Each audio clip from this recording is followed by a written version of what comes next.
So Gambia, this is the most painful interview I have ever seen. I'm just telling you, interview with dafa painful si man in a sense that dafa melni like my gator is like fighting with Alhaji Muhammad.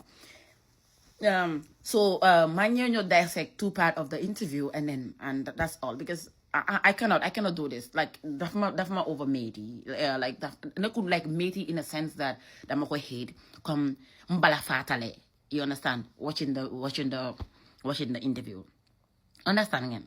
Okay, my jayda, we're gonna talk about this one first. When he talk about the houses, okay, he said these artists, he mentioned the three artists, ST, Jizzle, and Attack, saying that they don't live in their houses.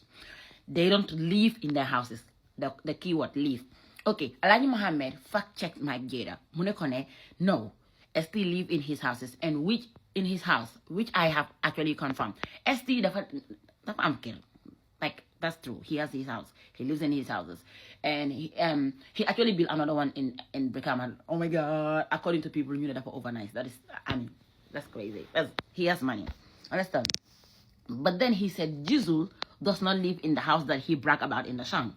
That ngakorra sambai from Mafwe. So and then he used that line. He said Jizzle should have said ngakorra sort of deal konombama because Jizzle have not finished paying that house yet. That's what he said. Understand? He said Jizzle have a deal with Soul Fraser and Attack. This man's Alhaji Muhammad said Attack bought a house for the mother, and he said yes, he bought a house for his mother, but he doesn't live in that house. So which means technically he's right and wrong in that statement. Understand them? Let's go to the second one.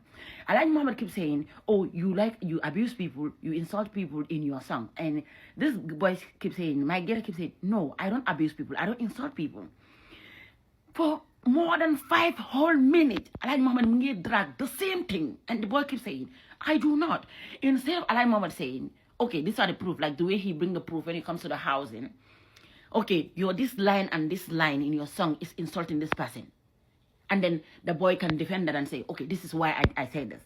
Because these people and every other person, they have dressed him first. You understand? And then whenever he said that, Alhaji Muhammad keeps saying, I don't know that. Alhaji Muhammad have not listened to the artists that Mike Jayda is dissing prior to this interview. You understand? Let me break down. Let me break down like the way Mike Jayda will say. Let me break this down for you like Mike Jayda. So fake man, I am coming to interview Tupac. And Tupac is having a diss with Jay-Z. I want to listen to all Tupac songs and all Jay-Z songs, especially songs that they are dissing each other. You understand? So that I know how to ask that question. So that when Tupac said, oh, some people diss me, I can say, do you mean Jay-Z? Do you mean in the song where he said Tupac have big head? These are the things. This is how you tackle that kind of thing. That's how you fact check people. But you just fact check people as if you are defending someone, and it's so painful to see that whenever mom, Alhaji Mama, like question, my girl, mama said the like, Alhaji Mama, dog. The boy keeps saying, you don't allow me to talk. The boy have even reference. When you connect one to the how a big father for your finger allow komuwa man manyo niklo di ma ala mone ko ne wa parce que yo da friend like why it's like you have been preparing for him, you know, you are ready to like humiliate the person in your platform. We are all gonna support our own artists, but we are all Gambians before any other thing. Understand again? So being a Gambian mean you, when you are on a platform, you be neutral. Understand nga? Munela dafa reject $100,000 from Adiwali to compete in a battle. I think that was a wise thing because Adiwali works so closely with people that are in a diss with my Jayda. So if my Jayda rejected, that's very wise. My Jayda wakulolu muko wanne. Don't you think you need that money? Like that's like he is belittling the man. You invite somebody in your home and you laughing at him. You are asking questions, you don't allow him to answer. You are asking questions and laughing. Even when he mentioned that he went to the US, you are laughing at him. Like, bro, That's not professionalism. That's not professionalism. And shout out to my gator for that. Like, shout out to my gator for that. Guys, I'm not here to against any other artist. I am just here to talk about our professionalism. Xam nga Gambia, léegi everyone in the Gambia is a journalist. Loolu moo nekk problème. Ku nekk mu ngi def boppam journalist. Ku nekk ku am mobile ak mic rek mu dem interview nit yi. And because of that, people are asking, like me, man, dooma yóbbu ma dem ask attack question. Nobody can take me to go and ask attack question. So my yo put them like attack question. The man can work because I am not an attack fan. I'm not an attack fan.